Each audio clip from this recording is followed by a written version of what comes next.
السلام عليكم ورحمة الله وبركاته. أولادي طلاب الصف الثاني الإعدادي، تعالوا نكمل غزوات الرسول عليه الصلاة والسلام، ونبدأ بغزوة الخندق، ودي كانت عام 5 هجري.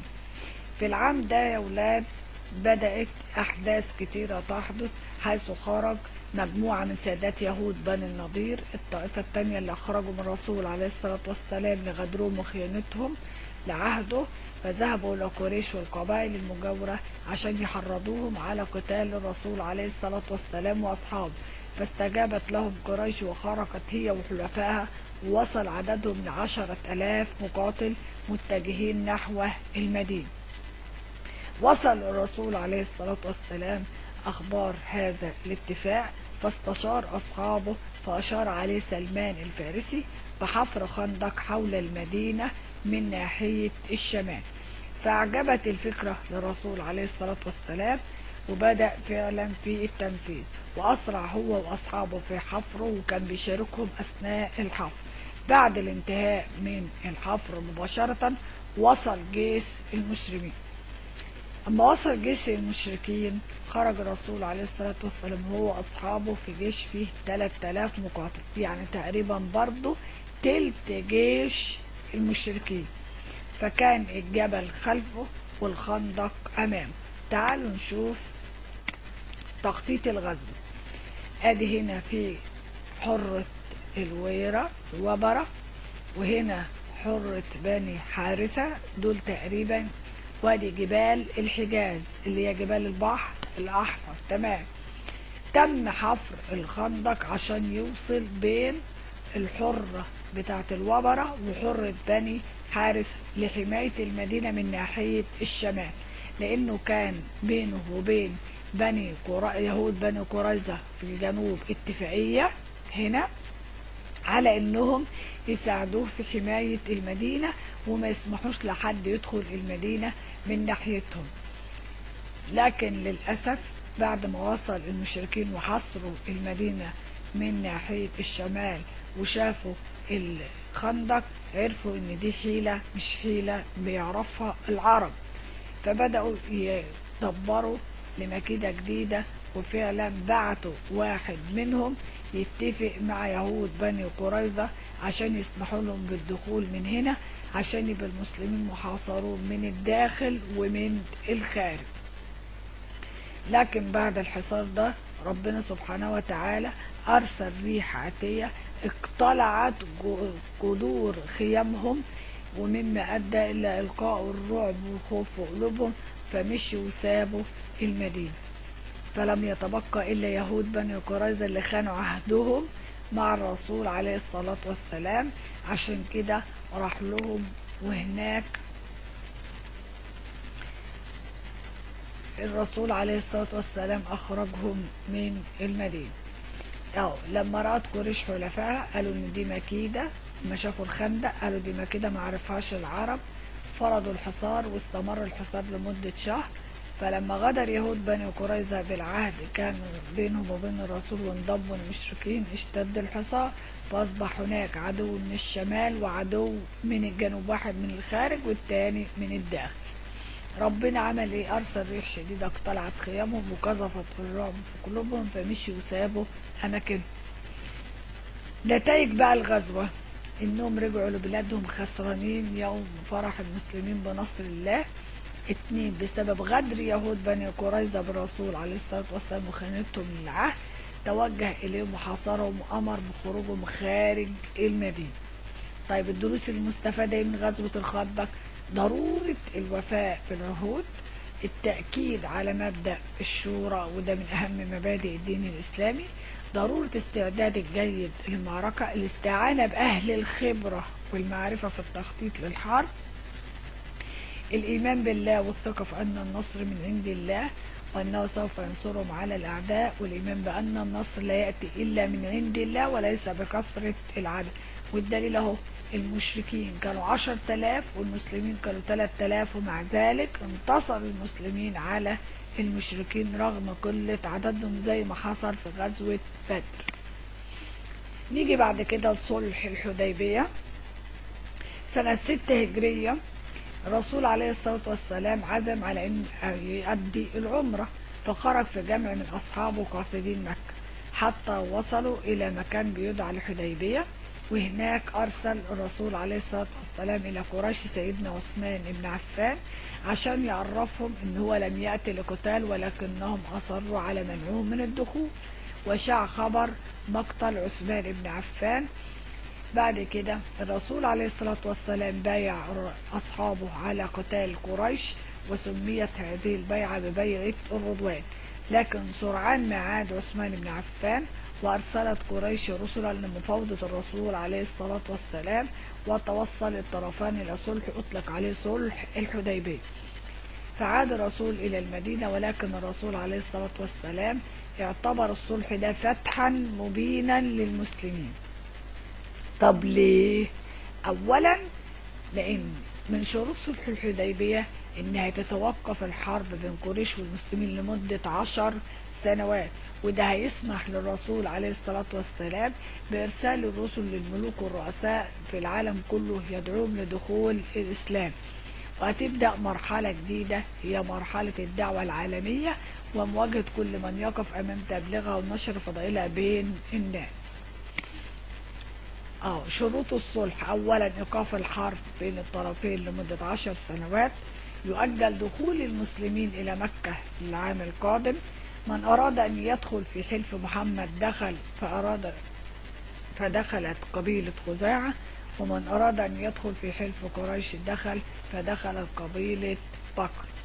من أتى إلى قريش من المسلمين لا ترده، ومن أتى إلى محمد من قريش ردوه إليه. بعد كده جت غزوة خيبر سنة 7 هجرية. أسبابها إيه؟ مدينة خيبر كانت مركز لليهود، وكانوا بيدبروا المؤامرات والدسائس والغدر والخيانة ضد المسلمين، وكان مثير الشغب من اليهود مقيمين فيها بيحرضوا القبائل العربية على قتال الرسول عليه الصلاة والسلام وأصحابه. فعمل إيه الرسول معاهم؟ قرر إنه يتجه إليهم لفتحها ليأمن شرهم وغدرهم، فخرج في جيش بلغ عدده 1600 مقاتل، حاصرهم واضطرت كل حصون خيبر للاستسلام، فأبقاهم الرسول عليه الصلاة والسلام فيها على أنهم يزرعوها، بس على شرط يكون للمسلمين نص كل الزرع اللي بيخرج منه. فظلوا مقيمين فيها حتى أخرجوا منها سيدنا عمر ابن الخطاب، وبكده انتهى الوجود اليهودي في شبه الجزيرة العربية. طيب ايه هي الدروس المستفادة من غزوة خيبر؟ اولا ضرورة الوفاء بالعهود. 2 ضرورة تأمين الدولة من غدر اليهود. بعد كده اهي دي حصون خيبر اللي دخلها الرسول والمسلمين عليه الصلاة والسلام بعد استسلامهم. بعد كده جه فتح مكة. تم فتح مكة سنة 8 هجرية. طيب ليه الرسول عليه الصلاة والسلام فتح مكة رغم ان بينه وبينهم صلح الحديبية مفروض يقعد 10 سنين، لا هو يحاربهم ولا هم يحاربوه؟ ايه اللي ادى لفتح مكة سنة 8 هجرية بعد 2 سنين مباشرة من صلح الحديبية؟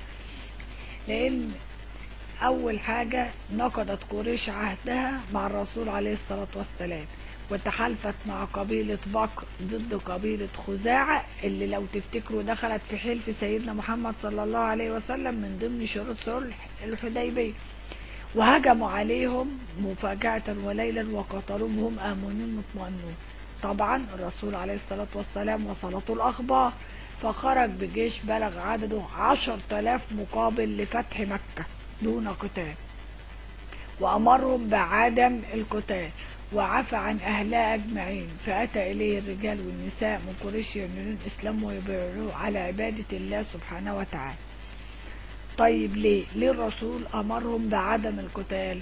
لأن بعد صلح الحديبية محدش من اللي آمن راح لسيدنا محمد، لأنه كان هيضطر يرجعوا لهم بسبب شروط صلح الحديبية، فكان اللي بيسلم بيفضل في مكة ويكتم إسلامه. فكان الرسول عليه الصلاة والسلام خايف لو قاتلهم يقتل المسلمين المخفيين لإسلامهم عن قريش بدون ما يدري بالخطأ. فعشان ما يحصلش دوت الرسول عليه الصلاة والسلام أمرهم بعدم القتال. والدليل على ان كان في كتير من اهل مكة مسلمين ومدارين اسلامهم، ان بمجرد ما الرسول عليه الصلاة والسلام عفى عنهم كلهم اعلنوا اسلامهم ولم يعدوا يخافوا من ايه؟ من قريش. طيب ايه الدروس اللي انا ممكن استفيدها من غزوة بدر؟ اولا ضرورة الوفاء بالعهود. 2 ضرورة عدم الاعتداء على الغير بدون سبب. العفو عند المقدرة، ودي من أفضل مبادئ الدين الإسلام. أهي شايفين خريطة فتح مكة؟ ادي جيش بقيادة خالد ابن الوليد دخل من هنا، وجيش بسعد ابن عبادة، والجيش اللي قاده الرسول عليه الصلاة والسلام، وجيش أبو عبيدة بن الجراح، والزبير بن العوام. كل دي جيوش جاءت من مدينة لفتح مدينة مكة، ودخلوها من كذا مكان، وكل واحد بيدخل كان الرسول عليه الصلاة والسلام بيأمره متفق معاه على عدم قتال أهل مكة نهائي. وبكده تم فتح مدينة مكة بدون إراقة ولا قطرة دماء واحدة حفاظا على دماء المسلمين. طيب ايه السبب في غزوة حنين؟ ان وصلت الرسول عليه الصلاة والسلام بعد استقرار الفتح ان خرج الرسول لقتال قبيلتي هوازن وثقيف اللي قررت محاربة الرسول، ووصلت الأخبار فشعر المسلمين في تلك الغزوة بقوتهم، يعني بكثرة عددهم. فلما وصلوا حنين يتهاونوا في قتال المشركين، فانقض عليهم العدو فاضطروا للتراجع وتفرقوا من أمامه وبدأوا يتركون أرض المعركة. طيب الرسول لما شاف ده عمل ايه؟ ثبت في مكانه وأمر عمه العباس انه ينادي على أصحابه، فاجتمعوا وثبتوا في أرض المعركة واشتدوا في قتال المشركين، وده أدى لانتصارهم على عدوهم. ولكن لما انتصروا ما انتصروش بكثرة عددهم وعدتهم، ولكن بطاعتهم لله وقوة إيمانهم وثباتهم في أرض المعركة. طيب الدروس المستفادة من الغزوة دي إيه؟ أولا ضرورة عدم الاغترار بالقوة وكثرة العدد والعتاد. 2 عدم الاستهانة في التعامل مع العدو مهما كان عدده قليل. 3 ضرورة الثبات في أرض المعركة وطاعة أوامر القائد مهما كانت. 4 قوة الإيمان بالله والثبات في أرض المعركة هي أساس النصر. آدي مدينة مكة، وادي الطائف، وادي حنين، وادي جيش المسلمين لما راح هناك وهزمهم في مدينة حنين سنة 8 هجري. نيجي لغزوة تبوك، وهي آخر غزوة حضرها الرسول عليه الصلاة والسلام، وكان سببها ان الرسول وصلته معلومات بان الروم بيجهزوا جيش كبير لقتال المسلمين والقضاء عليهم في مكة في المدينة. الرسول عمل ايه؟ قرر الخروج لقتالهم، فأعد جيش بلغ عدده 30,000 مقاتل تحرك بهم نحو تبوك في بلاد الشام.